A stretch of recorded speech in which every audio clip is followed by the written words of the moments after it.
It's been 70 years since the world has seen something like this. Queen Elizabeth II had her coronation back in 1953. Now Britain prepares to crown a new king mañana. That was for Cinco de Mayo. Welcome to DBL. We have our resident Brit, Stephanie Jones, here to break it all down for us. Welcome, Steph. Thank you, Jeff. Hey. All right. You want me to break it down for you? I wish you would, but I'll get it for you. In London, if you need me. Preparations are underway for the coronation. King Charles greeted members of the public outside Buckingham Palace today. He and Camilla will ride from their palace to Westminster Abbey in the Diamond Jubilee State Coach. It's not a stagecoach in London? It's a state coach? State.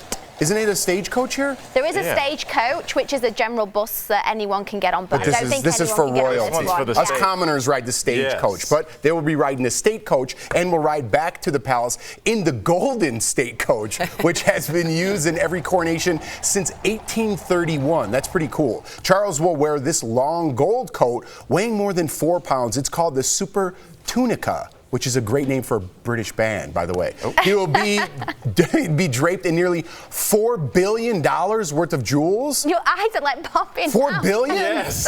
Wow. Including St. Edward's crown, which dates back to 1661.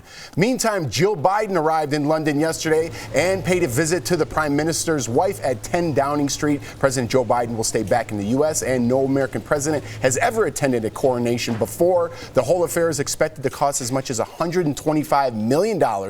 Maybe sell that hat. You can get it, make some money on it. But some Brits are not on board. One anti-monarchy group says it's gathering more than 1,000 protesters at the statue of King Charles I, who was beheaded in 1649. Jeff, I'll say this stuff before you get started. Just when we were talking about the state coach and the golden state coach, I was just like, that's how you talk a dude into like spending more money at the car dealership. Like, you can get the state coach. All right. A lot of people come in and get the state coach, and if that's what you can afford, get the state coach. No shame. We got something back here. You know. Oh, yeah. We got the golden. We got the golden state coach. We don't sell this to a lot of people, but I'm going to show this to you. You're on TV. The golden coach does fill me with anxiety, though, because it's so old. Yeah. Like, I'd be so afraid to get in that, to open the door. It'd be petrifying. If it goes down the street and the wheel comes off or something, all the planets are in retrograde, you guys. I'm sure they tuned it up a little bit. Where do they that I would watch. Where do they keep all this stuff, the state coach and the billion-dollar crown? Where do they keep all that? Jewels, the crown, yeah. So somewhere in the Tower of London, like they're all like guarded. We've got all the beefeaters and the guards and everything. Somewhere in museums, they're like in airtight containers where they're pumping in oxygen to keep all the levels at a certain temperature to preserve everything. Yeah, it's pretty crazy. James Bond stuff, Jeff. That is James Bond stuff. Are you turned on by this? I see my daughter who wears a crown every day, but she's 5. So for me, it's hard for me to justify that much wealth. I know for a fact, if someone gave me a gold coat, I would not wear it. Because would you, Jeff? I know how humble you are.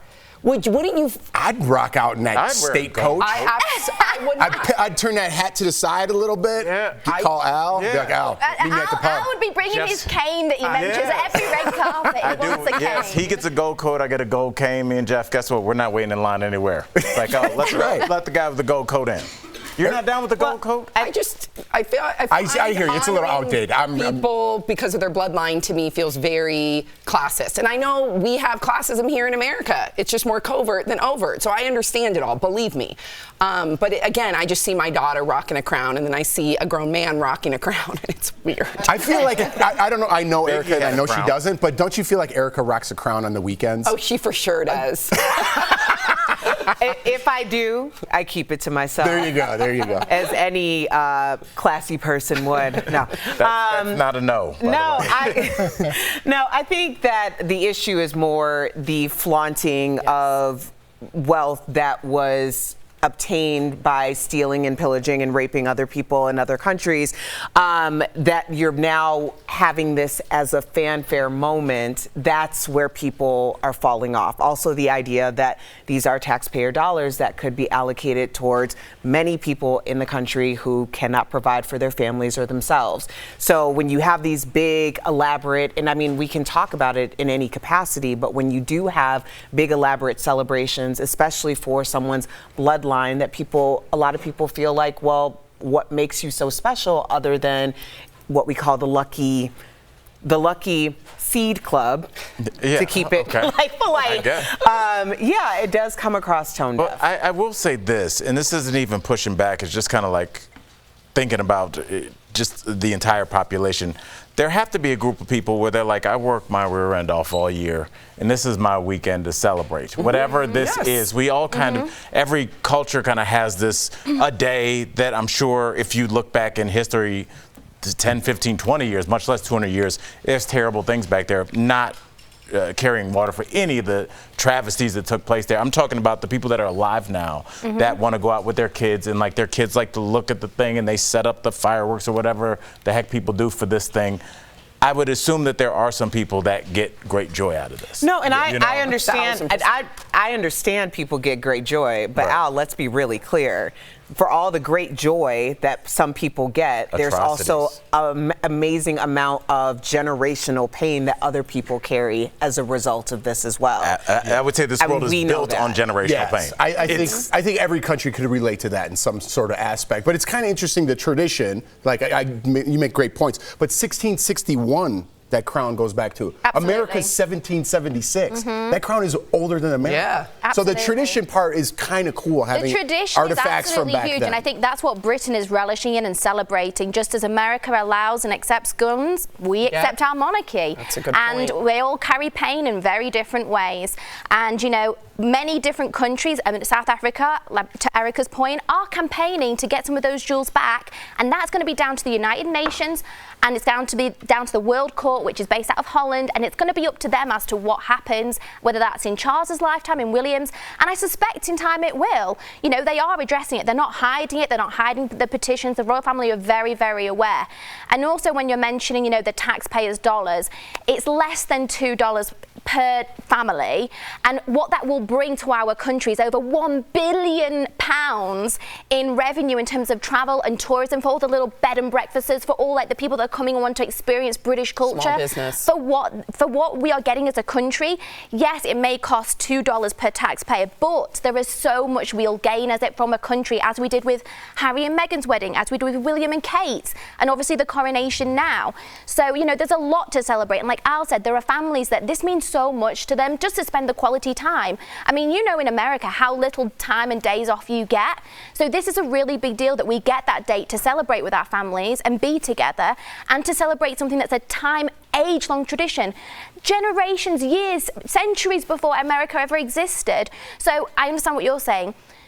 A fully grown man wearing a crown, I totally get it. I'm sure Charles isn't relishing in it. You know, that's normally under lock and key, hidden away, you know, for the public, or for Americans, Chinese, people from the Middle East to come and see and visit and celebrate. So I understand all sides, though. Yeah, absolutely. totally. But it's also the catalyst for why America exists, and I think the inauguration would be more in line with the example that you gave for America.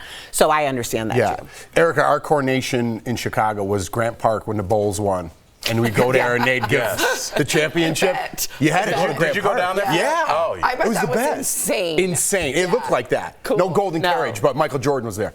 Remember when they actually did use the ticker tape, like the actual... The ticker tape parade? Yes. Yeah. What? The actual stuff, like the long ones? Well, there was 6 of them because the Bulls were rocking in the 90s. You know, that has nothing to do with this. Let's get back to the royal family.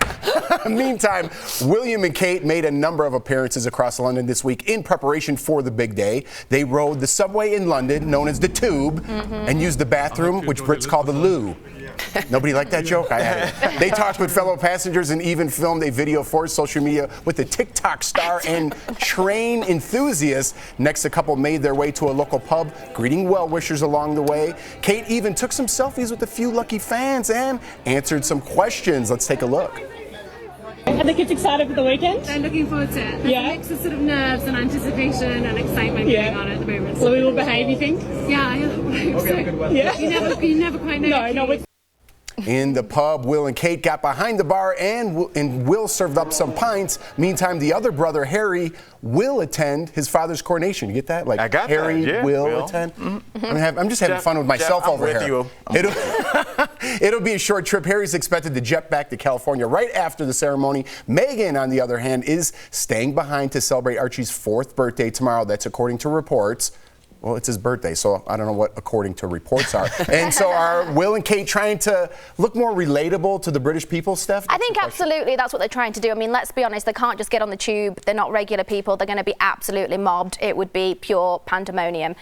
But what I would rather see is them addressing some of the taxpayers' issues and things that people have got real problems with in the country. So poverty is a real thing in the United Kingdom and all of Europe right now due to the war in Ukraine. Yeah. And families are really struggling. The price of oil and gas is through the roof. The price of food, imports, it's insane. So what I would have rather have seen them done is go and visit those different people, the protests, like give speeches, go and visit people that are struggling and show help and say how they're going to give back, what they're going to do with the coronation money and the tourism that's going to come in and how it will help those communities. I like that. That's what I would have liked to have seen them do rather than pulling a pant. It's very kitsch. I get that they performative. But yeah, that's what I would have rather seen. You should have brought one of those crowns. I'm obsessed with that. I want to be described as a train enthusiast. I've been stuck on that the whole time. My Opa was a train enthusiast. I know, there's a lot of people. He would say a locomotive enthusiast. Nah, I wouldn't say. Yeah, that's when you know they're legit. They have like the real Locomotive. I have a dream of being a conductor. I drive by on Santa Fe and I see all the trains. I'm like, I want to do that. Like for a week. You know what I mean? Drive across America and you sleep. We got to go. You should go to the train museum in Greeley. Maybe I will. Coming up on DBL, our interview with Food Network star Duff Goldman, how he went from graffiti artist to master chef, and Chance the Rapper wants to collaborate with Peppa the Pig. Yes. Erica's going to explain in her segment what Erica's watching. Stick around. I love it. Go. DBL, this show is amazing. There's a lot going on down here. I would have been part of the Mile High Club. Yeah. So on point. But I'm going to have a conversation about what's happening now. Yeah, so we're talking about there's a train museum. I'm sure there's train museums everywhere. It's so weird how we There's got on this. Yeah, there's one in Greeley, Colorado that we used to take our. We volunteered for this program. We take the kids there, and they love it. Like you can like make the train like you. First of all, they have like an actual train like in there where it's like the original car, so they can like get in and take pictures and walk up into like the sleeping quarters and all that. But then there's like different ones where it actually is a mini version of this real town, and they can like hit the little stop-start buttons and the trains will go, and you can see it. Like you can look over it, you can like follow the train. It's like it's really great for kids. And then during the I'm all into this. I'm into it too. I don't know why. It's really cute, and I think it's either free or it's very, very inexpensive. It's like a donation. But yeah, you could spend like maybe like an hour or two there and really learn the history and stuff. So it'd be someplace really I cool definitely might take my kids in. But I love train rides. Like when I'm in Europe or outside the country. Like my favorite was to take a train ride. Just on the East Coast. Yeah, I wish they had more trains like going east to like whatever train around to, here. like New York to DC. And like or New York imagine to being a Philly. conductor like on a summer night and you're just cruising across America. I don't know. There's something. Like I want to do that for like a job, like one Can I trip. tell you something that I really enjoy, especially in the wintertime, is I go to their YouTube channels where there's just like a train ride through like Norway, and it's like the wintertime, and it's through the conductor's eyes, and it's just like almost like background ambiance, where like you just have that on, it's kind of dark, you have it's a We're gonna real keep talking train, about it's real trains. footage. Thank you. Okay.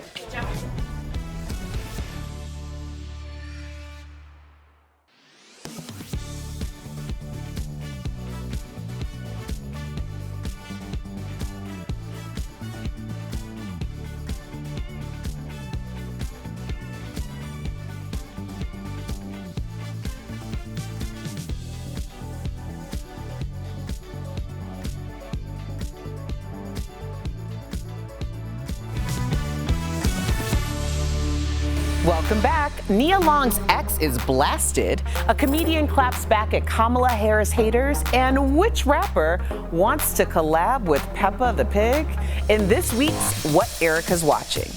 First, Nia Long's cheating ex is back to work after losing his coaching job with the Celtics due to his affair with a female coworker. He's now the head coach for the Houston Rockets. And at his press conference, he addressed the scandal, but he failed to apologize to Nia.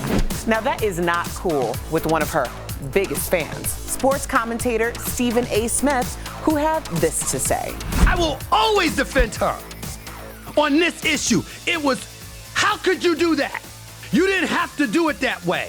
But to have a press conference and put his business, tacitly or otherwise, on Front Street, you didn't think about Nia Long at all.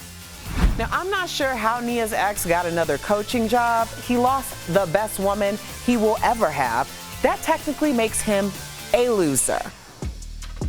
Next, Roy Wood Jr. hosted the White House Correspondents' Dinner and slayed. He pointed out that one of the biggest scandals in America is people who now question the job of vice president, asking what Kamala Harris actually does. That's a disrespectful question because nobody ever asked that question of the vice president until a woman got the job. Somebody asked. The better question is, who runs the world? Well, I think Kamala is doing a pretty good job at that. Thanks, Beyonce. And finally, Chance the Rapper is the most precious father, but he says you can call him Zaddy. Well, he has 2 daughters, and they are big fans of Peppa the Pig. Check out what he had to say about possibly collaborating with the cartoon. In a desperate attempt to gain their affection, would you do a collaboration with Peppa? Out of my own desperation, I do a track with Peppa. Like, if Peppa, if you're listening right now, like I'm trying to work, or at least get some autographs from my kids. Yeah. Share with me anything that catches your eye by using the hashtag DBLEricaWatch. We'll be right back.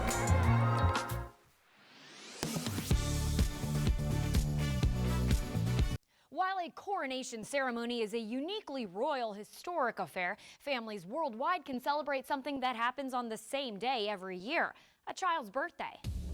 In all of the pomp and circumstance leading up to King Charles's coronation, one faction of the internet says this weekend should be all about celebrating another member of the family.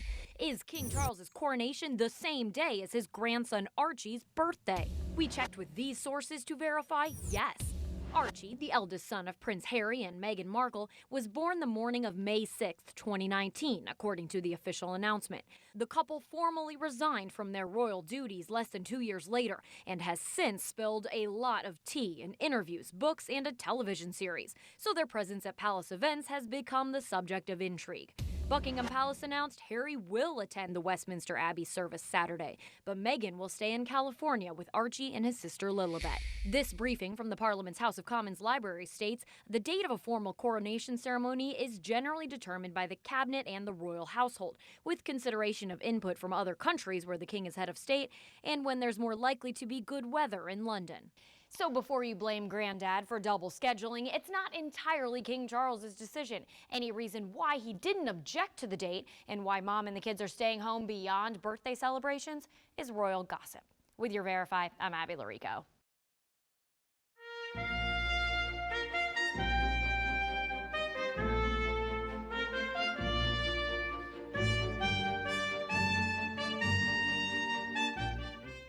Are you skeptical of headlines and what you see on social media? We are too. The Verify newsletter answers your questions, clarifies what's true and false, and even includes a daily fun fact. Go to verifythis.com/email to check it out.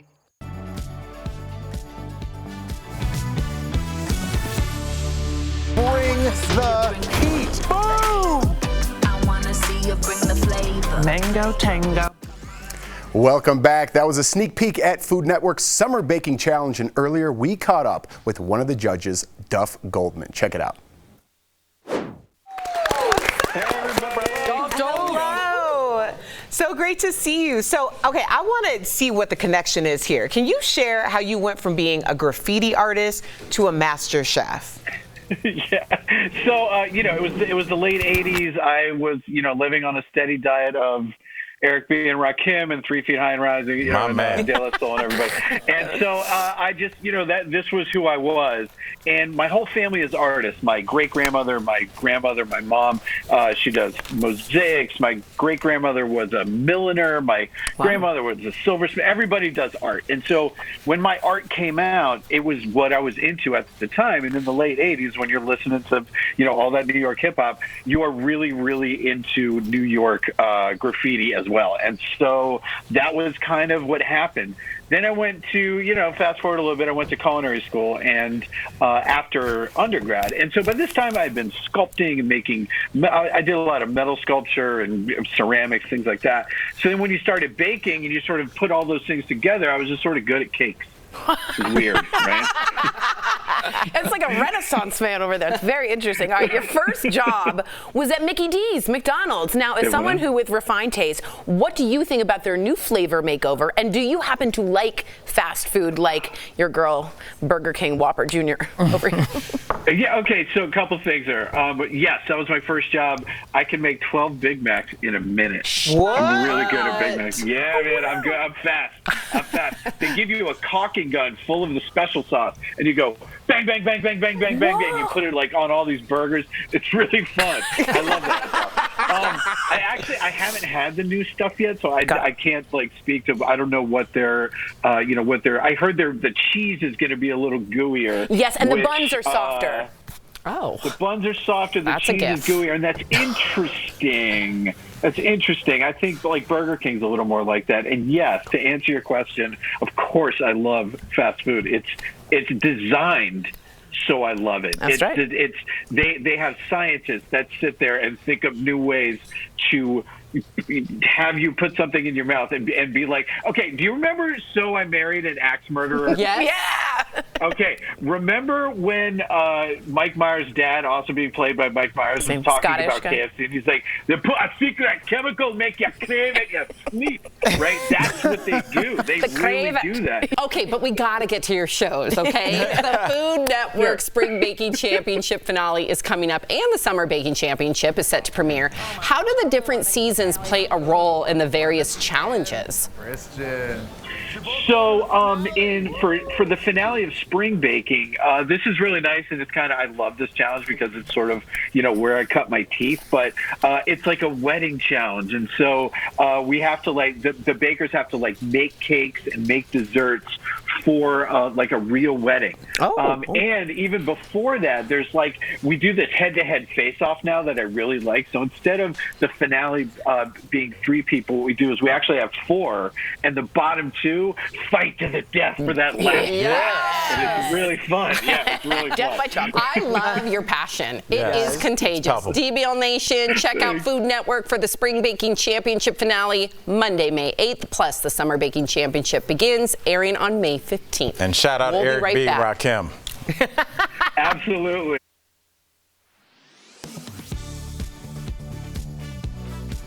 The mystery of Malaysia Airlines Flight 370 has captured the attention of conspiracy theorists and aviation experts alike. Nearly 9 years ago, the flight, traveling from Kuala Lumpur to Beijing, vanished after takeoff. The Boeing 777 airplane with 239 passengers and crew members on board was never found. But a viral photo claims to be that missing plane. So let's verify. Does this photo show wreckage of the Malaysia Airlines Flight 370? Our sources are Revi, a reverse image search tool, the Deep Blue Dive Center in Aqaba, Jordan, and the official tourism website for Aqaba, Jordan. Using Revi, Verify traced the viral photo to this 2022 CNN article, which credits the image to the Deep Blue Dive Center in Aqaba, Jordan. But that plane is not the Flight 370 Boeing 777 airplane. It's actually a Lockheed Martin L1011 TriStar plane. According to Aqaba's tourism website, the TriStar plane was out of service and parked at King Hussein International Airport for several years. In 2019, the Aqaba Special Economic Zone Authority purchased that plane and deliberately sank it in the Red Sea to become a spot for diving enthusiasts. The Deep Blue Dive Center shared a video of the sunken plane to its social media accounts in April. So we can verify, no, this photo does not show wreckage of Malaysia Airlines Flight 370. With your Verify, I'm Ariante Till.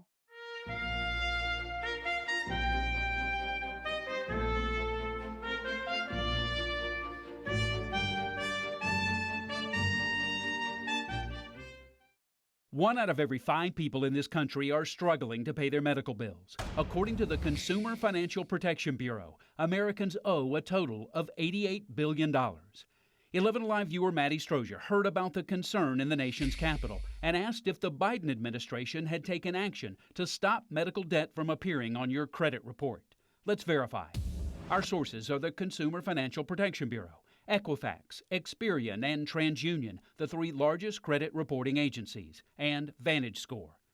In Washington, D.C., senators gathered recently to express concern over medical debt. But medical debt can happen to anyone. It doesn't matter if you do everything right. Anyone can get sick. Anyone can get in a car accident. Nothing really to do with your ability to pay your bills. Leaders of the big 3 credit bureaus appeared before a Senate committee. All 3 have made changes when it comes to medical debt. Beginning this year, credit reports will no longer reflect medical debt less than $500. Consumers will get a year to pay off a debt of over $500 before it appears on a report. And any debt reflected in a credit report will vanish once it's paid. Previously, it stayed for 7 years. Some U.S. senators say it's not enough. Medical debt has absolutely no place on credit report. VantageScore creates a credit score based on data from the big 3 credit bureaus. Just a few weeks ago, VantageScore stopped including medical debt when calculating scores. So we can verify that while it is not due to changes made by the Biden administration, there have been changes this year that will lessen the impact of medical debt on your credit report.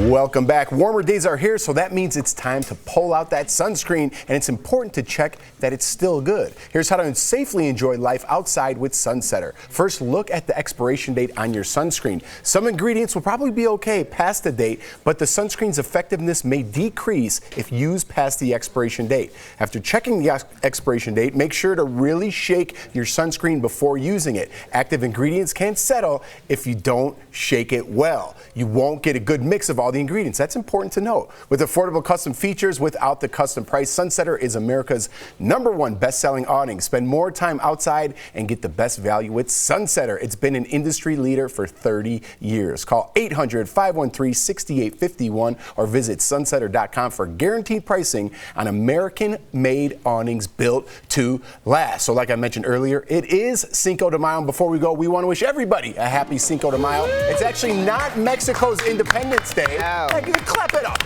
But instead, it's a holiday to celebrate Mexico's victory over the French at the Battle of Puebla in 1862. And I'll be dropping that knowledge later when I'm sipping some tequila. That's right. Have a great weekend.